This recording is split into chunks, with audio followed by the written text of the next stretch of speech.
Si Pudang. Yung dati kong piniplex na pudang, dinala ko na sa isa kong garden. Kasi hindi naman nila mabili-bili. Ang laki-laki na kasi niya. Piniplex ko siya as 450. Sabi ko tawad lang kayo. Hindi naman nila tawaran. Eh ayoko nang ipilit. Kaya yun, dinala ko sa kapilya. Sa isa kong garden. Ayun, swerte. May 2 baby. Diba? Kung binili na nila yun, kahit na 350, tinawaran. Kasi ang laki na nun guys, parang 10 na dahon na siya.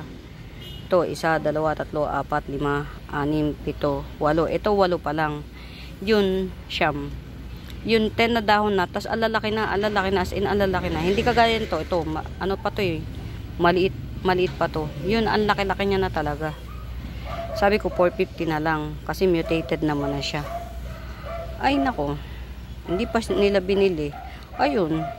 Kalaon-launan. Nag-baby. Ang baby niya, 3. Biruin mo. Kung binili na nila ng 350 yun, mag-baby na pala siya. Ayun, swerte ko. Pagka nanganak yun, yung mga baby no, na-harvestin ko, edi meron pa.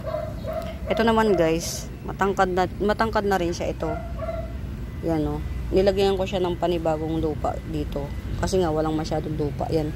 Malaki pa yung ano ko nito, mga mother. Ito, ano pa niya yan, puno pa niya to. Ito, mahaba pa yung ano niya, yung pinakakatawan niya. Kaya nilagyan ko nito para kakat ko na lang siya kapag may ugat na, tas isasaling ko na lang, iriripat ko. Yun. Kasi sayang naman to para magkaroon ako ng kopya. Si mutated pudang. Yan.